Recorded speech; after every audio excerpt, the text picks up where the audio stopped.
You're listening to the Floyd Main Street Podcast.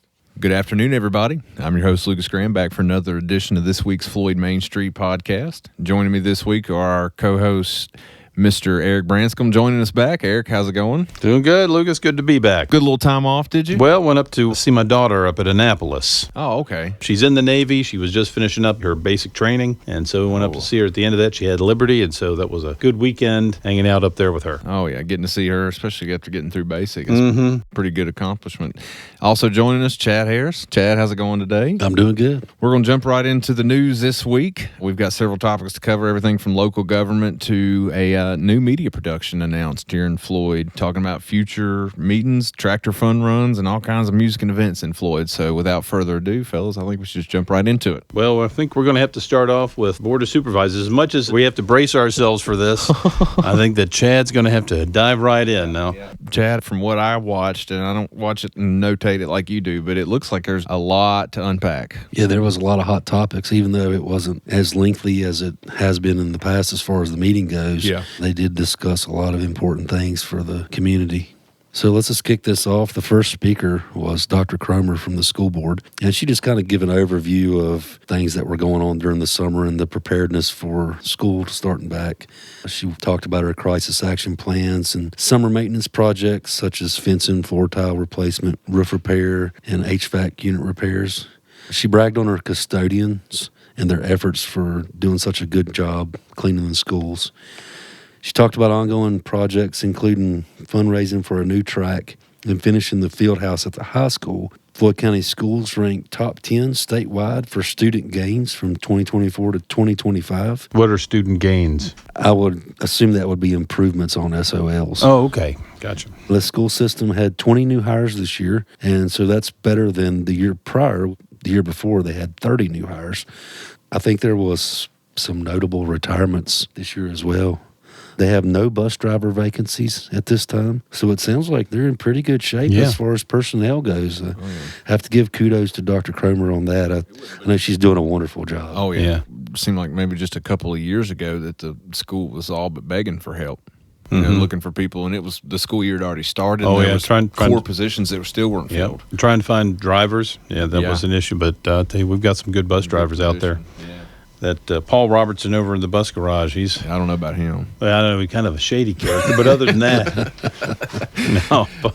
For anybody that doesn't know Paul, that it couldn't be any further from the truth. And if Paul, if you're listening, it is the truth. I love you. He's going to make us pay for that, you know. He will. Really, in any local government or private sector job, to say you're fully staffed, especially with the challenges that this county faces with the positions and trying to be competitive with pay, it's always an uphill battle, it seems like. So to have that kind of report's pretty good. Like with the bus drivers, you have a lot of them that are doing it just because of the love of the situation, to help take care of the kids. It's not like it's a high-paying position, but it gives them something to give back to the community. Absolutely. And it's a good little gig to where you have the day to do whatever you need to do. You do your morning route, and then you've got all day till your afternoon route to get stuff done. So it works out in the right situation. So the school isn't exactly fully staffed. They do have some vacancies that remain for a social studies teacher, a behavior specialist, and a speech language pathologist. So there is some holes there. I think they've had to do some restructuring as well to absorb some of the funding that was cut. But all in all, it looks like they're up and running. The next speaker was David Clark with VDOT. He spoke on the winter weather preparedness, the current focus on summer weather issues, and then again he touched on the 6-year plan, the projects such as the Reedsville Road project still ongoing, and the Hope Road is now finished. He touched on shoulder work and pipe cleaning that's been done on various roads, and some sight distance improvements on Route 8 at Camp Carysbrook. There was discussion on road conditions and specific requests from the board. Most every supervisor's meeting that David attends, they will kind of go around to each board representative and they'll express their concerns on roads in their community that they would like to see addressed. I think that's pretty much all of them. What I've seen lately, it's a laundry list. It's just every road. Yeah. Just want to notate, I mean, that's where it happens at, because when we interviewed Ms. Bechtold, the current Indian Valley supervisor, she made note of that. It's not like the county government has control over what VDOT does, but in these meetings, that's VDOT's representation, correct? I mean, that's where that happens at. That's when your supervisors are telling VDOT, okay, these are the roads. Now, what they do with that Well, Yeah. yeah. I mean, That's up to them. yeah, I mean, really, you could talk to them till you're blue in the face. It doesn't mean that they're going to rush right out there and fix that particular road. But I think it does help to stay in his ear about it. Yeah. Was there any roads specifically mentioned, or is it kind of just the same ones that they've I know Firehouse has been a hot topic one. And Do you remember the Andy Griffith show when Barney bought that car and it needed all those repairs, and Gomer comes in and tells him, it needs plugs and wires and distributor cap. And, that's kind of the list of roads I've got here if you'd like to hear them. Okay, it's going on and on. I was going to say, would it be easier to list the roads that don't need to Probably, be worked on? yeah. Golly, Barney. Up next was the Community Development Block Grant that was discussed. The county was awarded another $1.2 million for round 2 of the Scattered Site Housing Rehab Program. So there was discussion on lien documents, which now can be 10 or 15 years depending on the cost of work, and that's $50,000 or more. Clarification that the lien stays with the family or estate if the property is sold within the lien period. The unforgiven portion of loan must be repaid to the county for program income. There was possibility of involving high school students, their trade students in one of the housing projects. If I'm not mistaken, I believe Building Trades assisted with the housing project over on Newtown Road when they built those houses. That's a great way to get the young folks and the students involved in the Yeah, community. got to get like your that. experience. Yeah, that's right. As far as economic development, they're seeking 20% matching funds for an 80% EDA grant for economic development projects, developing pads at the Commerce Center, and there was some discussion regarding a state grant for business-ready sites. So then moving on to solid waste. Oh, here we go. Here's The big one. So the bids come in on the Willis convenience site. I don't know if anybody's familiar with that out there listening. Now, where is that one? So there was a piece of property that was bought on 221, and it's just past Sugar Tree. There on the left. It's out near the Carroll County line. Okay. And they purchased the property from an estate and had the timber cleared off of it, and it's just kind of sitting there waiting for some grading bids. Well, those bids come in, and originally I think it was projected that the entire site would only cost like $200,000 plus or minus. I think the Franklin County site was like a little over 100 or around 100,000. You're talking about the Franklin Pike site, Yes. right? We're talking about they want to put another one fenced-in area with a bunch of green boxes inside. Yeah. Close the gate at like 7 or 10 or whatever they do. Yeah, the goal is to have these convenience sites in several locations in the county. The county is, from what I understand, is looking for properties that they can buy and they can fence in and they can kind of control the bear and trash problem. So the bid come in on the Willis site for the grading. This is only the grading. They were given 3 options. Cheapest option being $1.1 million. Well, this is so this is going to be lined with, is this gold or platinum that we're putting on the ground? $1.2 million in grading. There was 3 options, 1.4, 1.2, and 1.1. Now, what I mean, That's what I was thinking. If you've ever ridden through there, the land kind of doesn't set level with 221. It's kind of a incline going in, and I'd imagine for that price, they're going to clear it they're going to hold it out level get with level. the road. I could only assume. I don't know what financial impact this would have, but are they going to have to get stuff cleared by DEQ? Is there permits? Is there things that attribute to that expense? If there's land disturbance over like an acre, DEQ gets involved. And you have to have runoff fill ponds and all this different red tape that you've got to work around. Wouldn't you want to then do it less than an acre to kind of avoid? Well, that was discussed. You could see literally the supervisors, their heads were exploding. I mean, they just were not expecting this whatsoever. And I could be completely wrong in this. Did they not mention somewhere in their heads we're thinking maybe a couple 100,000? I mean, we're talking way, way off from what they were expecting. Yeah, no, that's just what I said. I think their total completion goal was around 200,000. 200. And Wow. so it come in at grading alone at 1.1. They're probably already close to 100,000 on what they've done so far. Mm-hmm. Other than going ahead with that plan, if it's already over $1 million just to grade it and get it flat and ready to use, how much more you have to put into it? Yeah. Are there alternatives like just hiring more people and that are going to work out cheaper in the long run? This sparked a debate from all the supervisors. There was all kinds of ideas that were brought up, like maybe we should drop back and punt. Maybe there's other options we should explore. Levi brought up the fact of maybe exploring locally in our community. There's several entrepreneurs and local businesses that fab shops and things, that maybe they could come up with sort of a bear-proof box. Let's let our local businesses come up with an idea there to fix the problem. It was brought up about compactors, which I think is a really good idea to explore. What about bins? I mean, if you just found somebody with enough small plastic bins. Yeah, if only. But these compactors, basically, you have to have a man staffed at the location. However, you don't need a trash truck in order to empty these compactors. They're basically like roll-offs. So you would go in, throw your trash in, the guy would push the button, compact the trash, then you would load it up on a trailer, haul it to the landfill up here.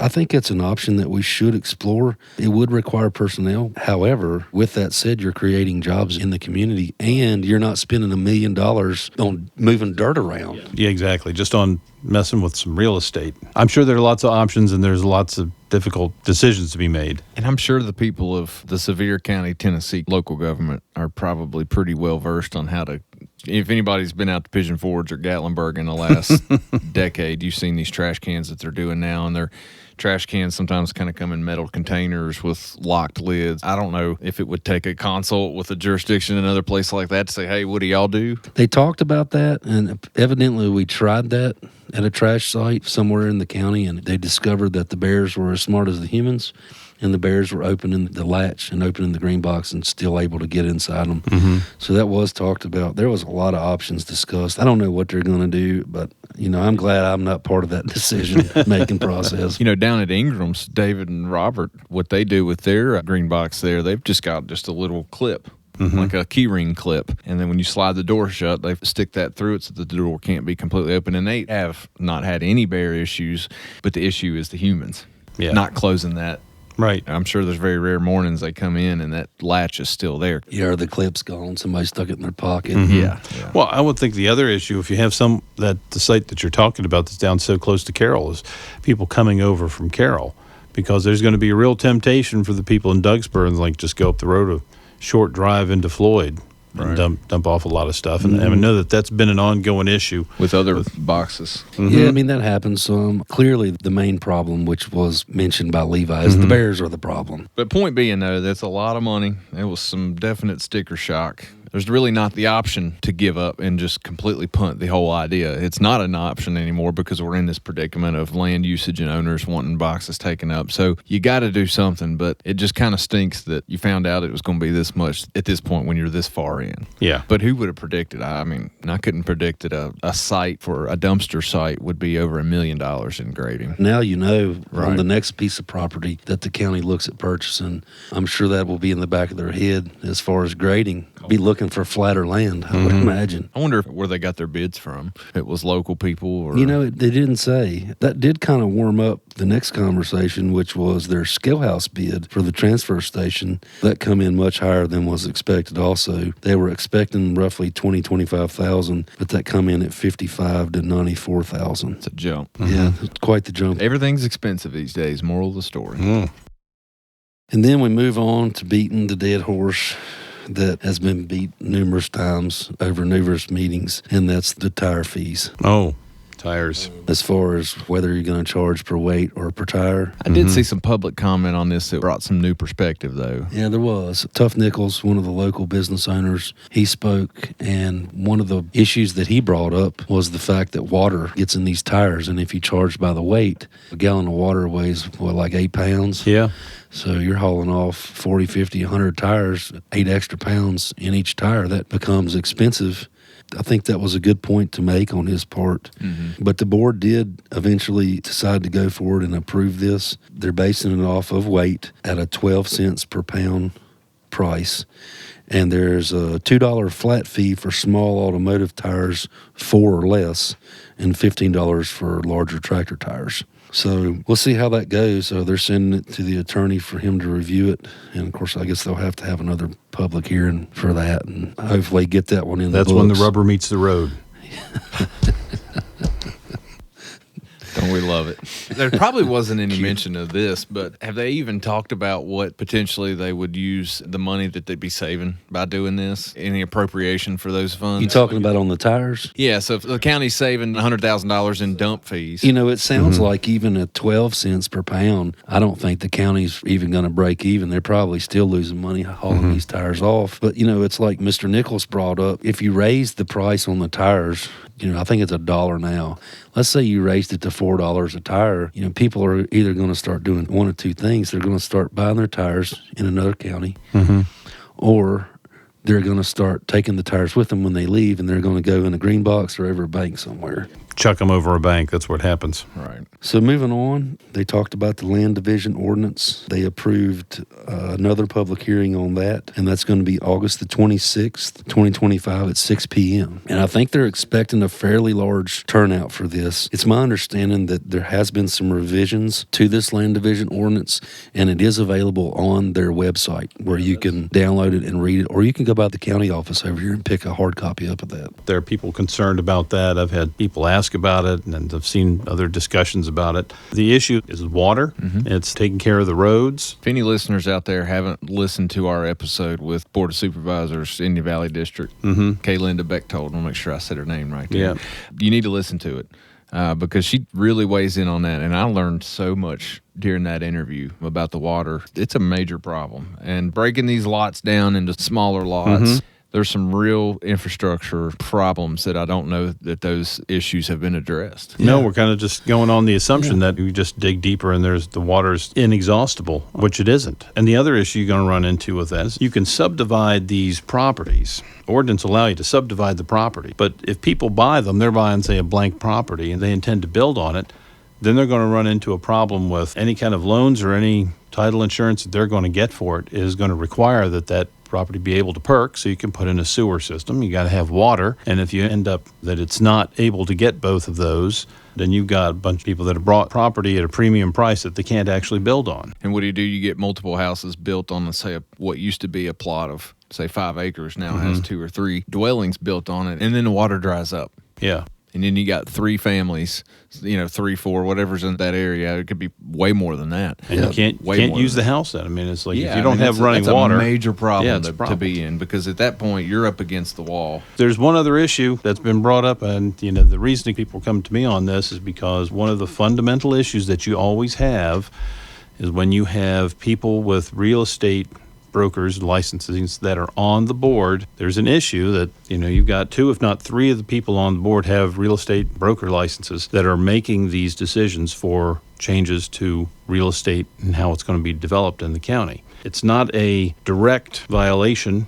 There's a certain level of questioning that has to be done there because it directly affects the business that they're in. I would hope that they're representing their district and not themselves, though. I'm not saying that they're not, but that's one of the concerns. It is a concern. I mean, that's some of the feedback and comments that we've received on the podcast is people concerned about that. To further your point, Eric, is people state that even if it's just the optics of it is what they're concerned about, even the optics of it not looking good, maybe just it goes back to the transparency thing. In other jurisdictions, I've been called on to investigate situations when you had a member of the board that had a number of convenience stores and they were changing the zoning laws in that county to allow more convenience stores to be built. And of course, he was a proponent of that, but it didn't look good for him and it caused some heat, but it did not in fact violate the conflict of interest laws because they're very specific in Virginia that it has to be what you're doing is directly giving you money. It's not like an indirect thing that it's benefiting you in some way. Fair enough. But anyway, it's going to be a lot of people there. That sounds like it. People are really catching on to this and see that it's a big topic. It's a big deal. I think there's a lot of concern about it as well as there should be, and I hope everybody will come out and voice their opinions. I mean, that's the time to do it. I mean, these are tough decisions to make. I mean, they sound minute with green boxes and tires and land ordinances, but these affect generations to come, and they're very important decisions. So moving on, the Cardinal News is now the new official publication of choice for Floyd County. They're replacing the Floyd Press and the Roanoke Times, offering cost savings and wider reach. Wider reach. I'd love to see if we could do a poll for how many people here actually check into the Cardinal News on a daily basis. But for those listening, you can catch your news here at the Floyd Main Street podcast. Yeah, I was going to say, I think we're doing better than the Cardinal News for Floyd. Oh, my. Oh, me. So moving on to the county administrator's report that was presented by acting county administrator Kim Cheeto. She reported on the renovation of the administrative building that was purchased for $2 million, including renovation funds for the top floor. There will be future additional cost for the other floors, as acknowledged by the supervisors. And the goal is to move the treasurer's office downstairs by December 5th to eliminate rent payments and improve accessibility. So it sounds like their goal is to move the treasurer into the old bank building, into their new county administrator's building before this deadline. For your next round of taxes. Yeah, and that reason is because there's a limited amount of parking over there. Oh, yeah. And it sounds like people were lined up on the last couple of days. There's a lot of people that rushes in to pay, and they're standing outside, and in December it's cold, and it does make more sense to kind of get them over in this building prior to that deadline so that people aren't. They might make use of the drive-through. That's a good idea. They discussed the layout, the ADA accommodations, and security for various departments within the building. And then Kim brought up a request to have some landscaping around the building, so to do some improvements there. They touched on the courthouse security, which we talked about last week. And that pretty much wraps us up, man. Yeah, we've seen that the courthouse security is beginning to take an effect here. We've seen the sign go that the main entrance is now the entrance that goes out onto the back parking lot. You're not going to get in through any door like you used to. Right. Brings us into line with all the other surrounding jurisdictions. You got to get with the times. Like I said, we're not always and we're not Mayberry. When you think that'll never happen here, that's probably the worst way of looking at it. You have to be proactive in your safety.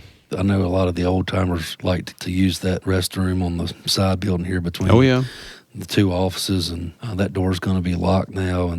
But the county office will be open. But then it's not going to be the bank anymore. I mean, that was one of the main things is that people would go to the bank. You could park along there to the bank business, and you come over to the business with the county government. Now that's going to be kind of shifted a little bit further down that way with the bank moving further down. So there was one other thing that I had last here in my notes. The chairman, Joe Turman, did request to set a date to look at resumes at the attorney's office for the county administrator position. I'm sure they got a lot of people putting in for that. I'm not sure. I guess we'll find out. Well, maybe we actually probably won't be told. Well, it's a closed meeting, and then I think that's right. Is it the one we're talking about on the 20th? So they set it for the 20th, and it's at the attorney's office over in Blacksburg. Is that right, Eric?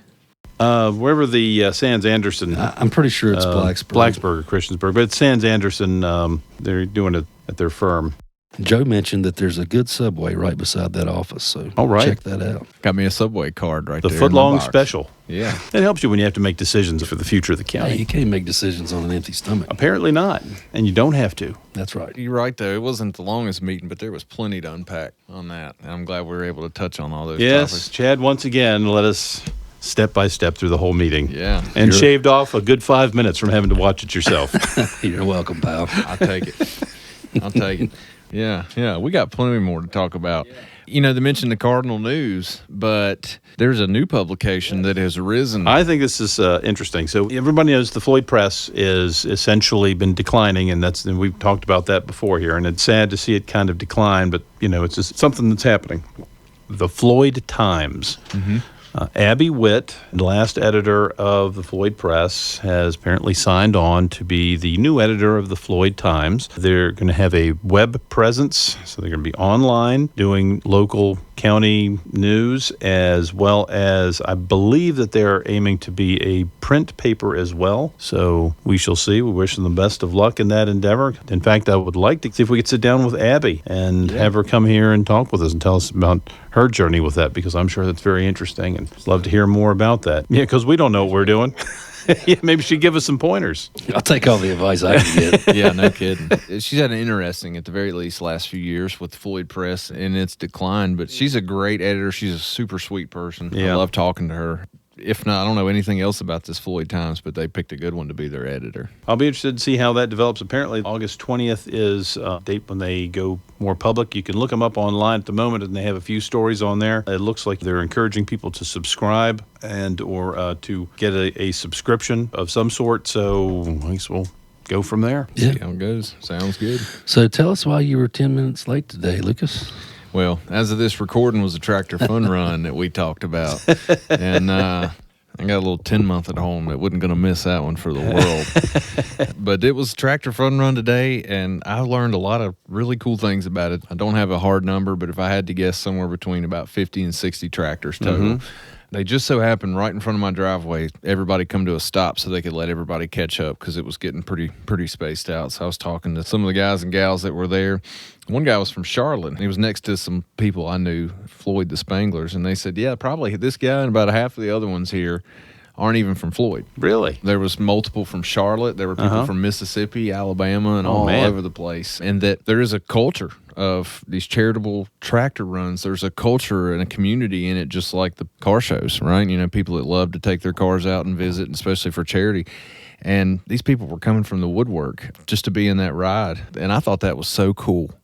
That was just so neat. And you saw so many different tractors, everything from... Oh, it was impressive. I watched as much of it as I could. I was just kind of seeing them in the parade. I didn't get down to the... You weren't going to be late for the recording, though, were you? No, I'm a little more responsible than Lucas, but we have to be.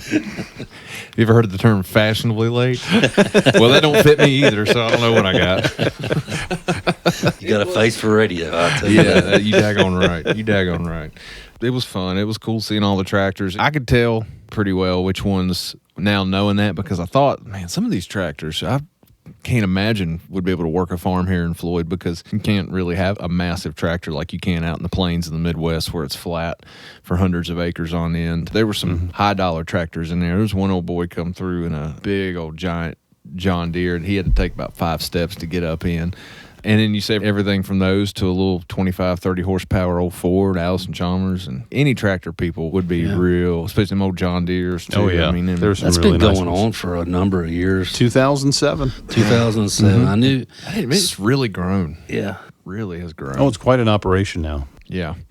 And the sheriff's office was leading it. They had a lead car in the front, one tailing in behind with flashers on to keep everybody safe. It just seemed like it went fine. Because you have so many people that hook up a trailer to them and people just riding along. The ones I think that were in on that, I didn't recognize them, but like there was one group that come through, and this guy was in a big old brand new looking orange Kubota. And on the back of it, it looked like a hay wagon. It was probably a Kubota accessory that was purchased with it because it matched the tractor perfectly. And he had actually built an angled shingled roof over it. There was a lazy boy in there bolted down. Was that the one that had Mike Schumann on it? I don't know. I didn't recognize anybody on it. I may have missed him, but clearly though they had built that trailer and there was a cooler. They had it all set up. I mean that was their thing. That's right. They were ready for the tractor run. But it was just so neat. I mean it was cool. You know, they had some friends there, and every year it's Julius Dickerson. He was there. He's the character of the county. Is like Julius was there, Papa J and his big old tractor, and he's hauling along a bunch of people. He had a big old blue Ford, I think, today. I think that's right. It was cool. I live out in the middle of nowhere. I live on a secondary road off of a secondary road. In other words, you live in Floyd. I live in Floyd, exactly. And so I think your road's on the 6-year plan. Was that one of the See, now you know I was asking. How cool is it to be able to just take your wife and your kid, pull down at the end of your driveway, set up some lawn chairs, and watch 50, 60 tractors go by, and every single one of them waving at you. There were some of them that was tossing candy out. My little boys trying to catch them suckers they were throwing out there. You know, just a great time. It was family friendly, and I think it personified or it encompassed Floyd very well. Yeah. I mean, that's just what community, tractors. And it's a fundraiser. You can't beat that. Can't believe I forgot about that one. Maybe now we can talk about music now that we've covered all that stuff. All right. Maybe. We'll let you move on to music. We do have some unique stuff coming up this week that I haven't seen before, but starting it off on Wednesday, 8/20, karaoke night again at Dogtown. So for those of you that can't carry a tune in a bucket, come on, now's your chance to be a hero on stage. I have not been to karaoke night at Dogtown, but karaoke is usually a pretty good time, especially, or even if you don't want to sing, if you just want to listen to everybody else. And listen to how horrible other people are and have a good time with it. That's the best part. Like, I've been to karaoke places before, and the ones that can sing really good, I don't know. That ain't what I'm there for. I need the people that can't sing a lick. Generally, some pretty painful ones. Yeah, and just doing it so confidently. There's another side of that, because I used to take my wife to these different karaoke places, and she can sing really well. And she would get up there and start singing, and people will start looking over like work a crowd. like, wow, this person can actually sing. Right. It kind of kills so the to spirit. see of those it. looks on people's faces Yeah. was comical for me. Because they're so That's used to good. people yeah, not because being they're able used to sing. people not being that good, and she gets up there and they're really good, and they're like, oh, wait a minute. Yep. Is this an intermission? What's going on here? Yeah. Moving on, that's 2 days from then on Friday, 8/22, keeping it at Dogtown. Thought this was a pretty cool. We talk about all the unique band names. The Empire Strikes Brass. Ode to some Star Wars there. That's pretty cool. But they'll be playing on Friday night. Skipping on across town over at the Hippie Hollow, which I do not remember that address. We were talking about that pre-show, but it's just right down the road here. Across from Whisker and Tails, as I recall, on Route 8 heading towards Christiansburg. That's right. They're having a event here with Inez and Alan, and that'll be up on the 22nd. It's usually around in the afternoon, as I recall. Is it? Okay. I did not know about that one. I was trying to find the info on it to read a little bit more because it looked like a really good event. But we've got so much going on here, it's hard to keep up. Why Not Wednesday is what they're calling it. And that's actually Wednesday the 20th and with Inez and Alan, and that is 709 Webbs Mill Road at the Hippie Hollow. That's my fault. I wrote that down wrong. That is quite all right. If you could, for the record, let the record reflect that Eric Branscombe made a mistake. It happens. Just don't hold your breath waiting for the next one. Yeah. Irish Night coming up on the 20th. That'll be another one at the country store. That'll be interesting. Irish Night. It's going to be a night of eclectic music, Irish music, which probably a topic for a special episode one day. But, you know, a lot of the lineage and heritage here in Floyd, a lot of people have Irish lineage. Oh, yeah. All through the Appalachians, the Scots Irish. Scott, yep. That's a local history guy here. I'll get lost on a tangent on that one. I love that kind of stuff. Let's see here. We've got 8/23 at the Floyd Country Store. Mike Compton and Laura Bosinger are going to be playing. Moving on the 23rd here, we got Barry and the Mudflaps also playing at the Floyd Country Store. And then on the Sunday, 8/24, the Sunday Music Jams return to the Floyd Country Store. So a full slate of music from Wednesday all the way through Sunday. You can either do some karaoke or check a show, making sure I didn't miss anything on that. But good week of music coming up for Floyd. Yeah, I'm pretty sure you'll be able to find music down at the Wildwood, too, on that Saturday. I think that's the 23rd. Wildwood, don't forget about that. Are we doing a movie? Not doing a movie this week. Not at the Wildwood. Unless you go around back. We always got to make sure. I do love them movies. Just staying right in town. There's a diversity of it, just going from the country store to Dogtown. And then you skip over to outer space. They've got some stuff every weekend, too. And not to mention the brewery. There's always somebody playing at the brewery. I think your regulars are playing there again. Jimmy the Jammer Wilson, he'll be back this coming week. Probably Henry Hart and the Mudcats. I see them there at least once What about a week. TBD? Are they going to be around? I have not seen TBD. They're taking a much-needed break. Summer break, I think.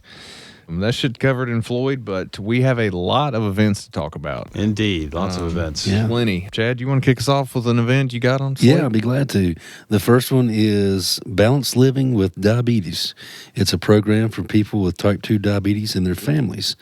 And it focuses on food and fitness. It talks about their goals, and that will be hosted starting September 4th, 2025. And there will be evening classes in Floyd from 6 p.m. to 8 p.m. It says here that if you are a person with a disability or desire any assistance, you can reach out to Kim Turman, VCE Floyd County, at 540-745-9307.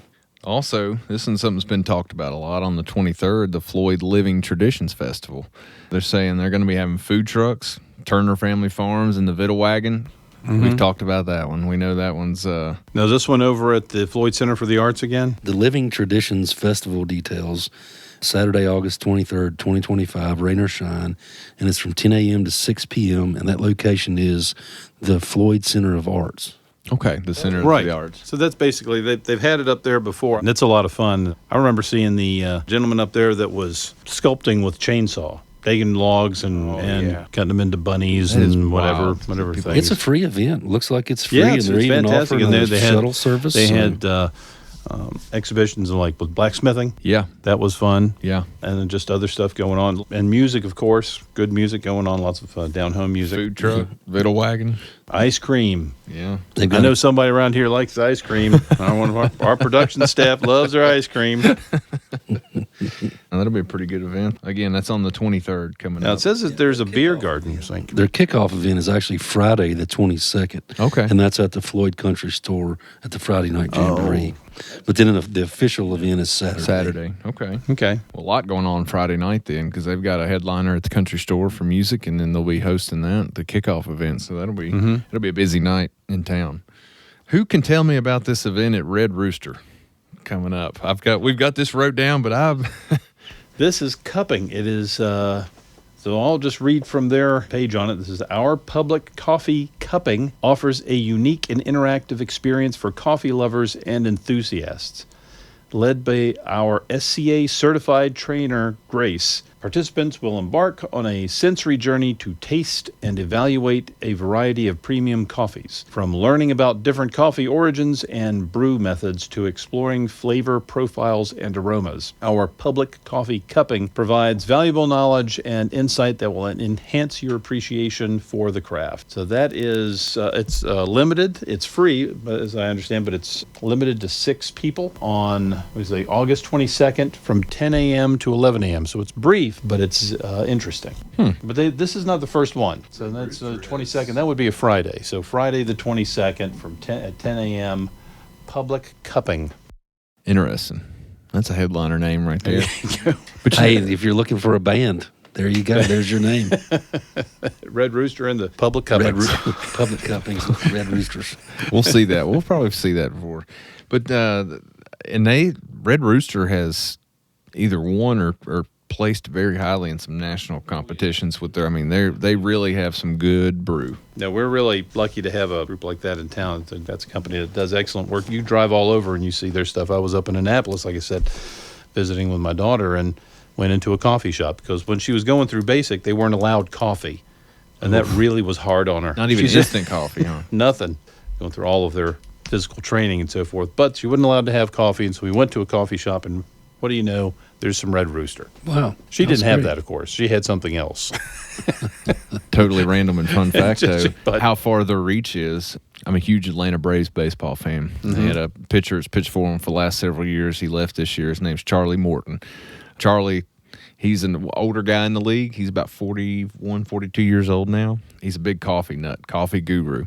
And the official team, they were on a road trip a while back, and I guess the photographer was catching them getting out of the plane and getting off the plane, and Charlie Morton had a Red Rooster Coffee T-shirt on. Oh, wow. And I think they were playing in L.A., like they were playing the Dodgers or something. But, it just totally random. But, that pro-level guy that's got the money to probably buy any kind of coffee he can in the world, and he wants Red Rooster coffee. Yep. Pretty dang cool. They've got a recognized name nationwide. Yeah. Oh, yeah. Moving on. Thursday, Scrabble is back at the library. Full 1:30. contact. Yeah, full contact, Scrabble. plated, armored Scrabble Club. Now, that's from 1:30 until 4. We talked about this pre-show. How many events the library has been doing? Bingo. Chad, you said that they had an event. I don't know if it was bingo or Scrabble. You said that you saw, and it was packed. Yeah, they turned out the crowd. Quite the crowd. Yeah, so people are getting involved on that. Another big event, probably not quite as big as Floyd Fest, but it is one of the bigger events in our county coming up at the end of the month. We want to talk about Yoga Jam. Who's got some information on Yoga Jam? August 28th to the 31st. That's right, located out on the Burnett Farm, which is located on Indian Valley Road. Mm-hmm. That's right, where they had Replenish earlier this year. Yeah. Okay, so it is in the same place. Same place. Okay. Yeah, and that's another festival that's been going on for a number of years. We'll touch a little more on that, I think, next week. But yeah, that's a well-established and diverse kind of event. It is. Have you ever been to Yoga Jam? If so, let us know in the comments. Well, I've been.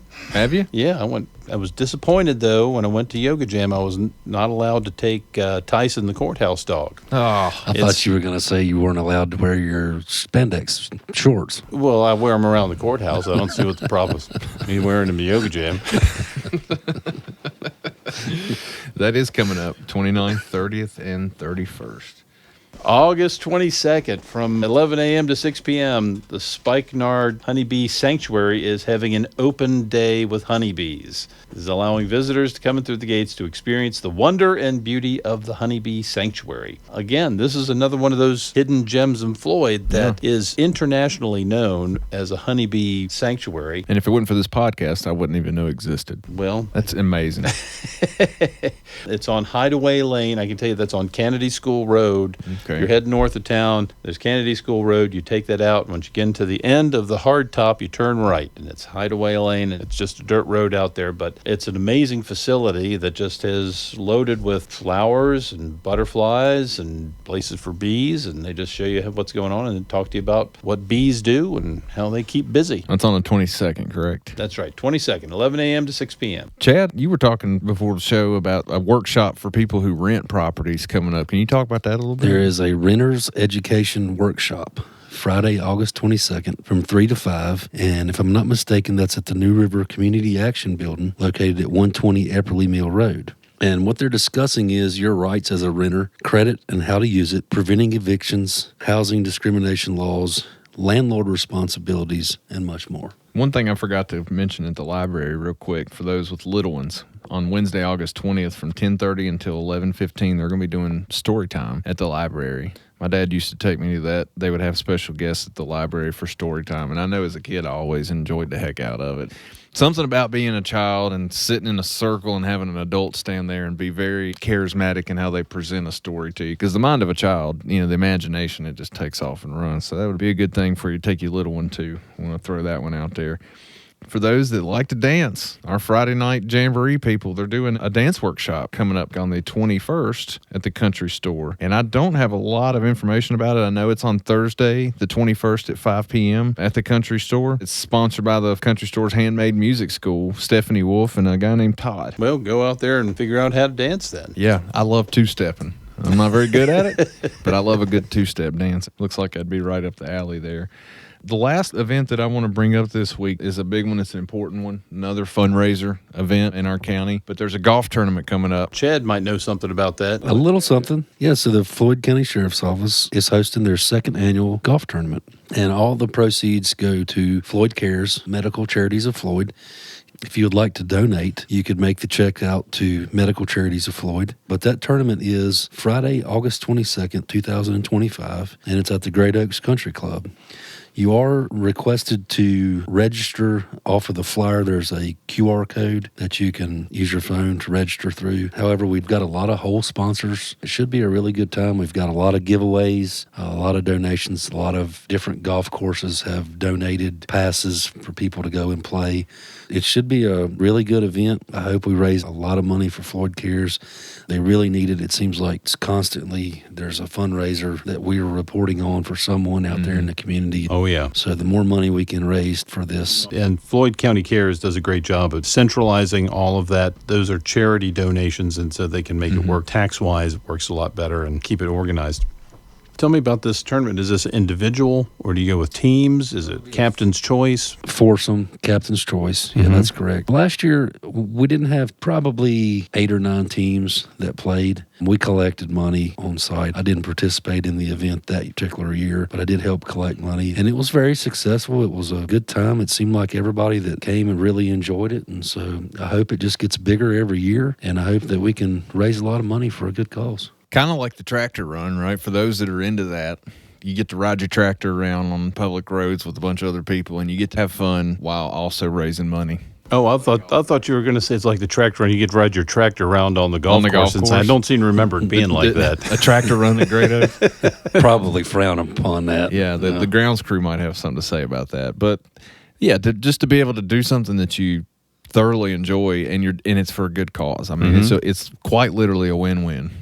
And that should take care of the events. I told y'all we had a lot to talk about, a lot going on, everything from low-key Scrabble and bingo and story time at the library to live foot stomping music at the Country Store, board meetings.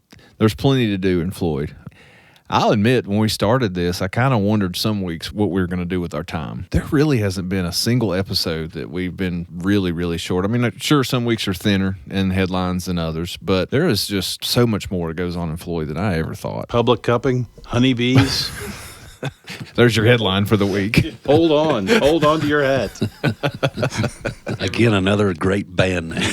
Yeah. Public Cupping and the Honeybees. Who's going to be the one to start that one? Well, I mean, you're the musician in the group here. I'll just be a doo-wop singer in the back. Doo-wop in the cup.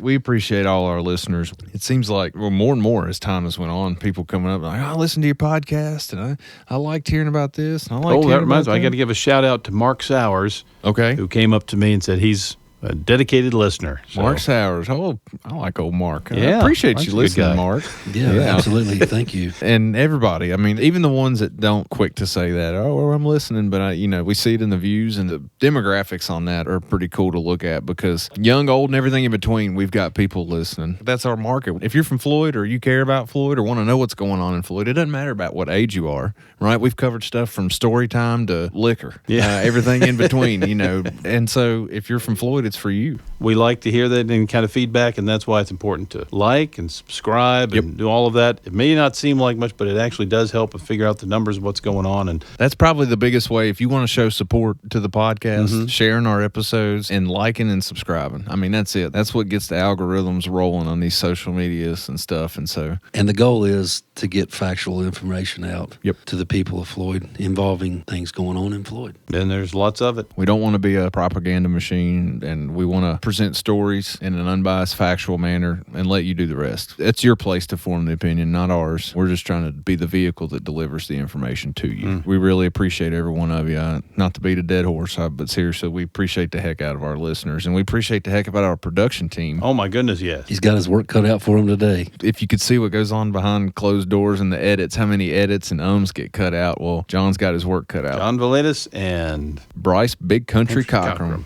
Old Big Country. He's shy. He likes to be behind the camera, and he won't ever get him on the mic, but he is a character. Wouldn't that be an interview? If we could get Big Country on here, I'm telling you, he'd have some fun with it. But now we appreciate both of them and how much they help us in the podcast.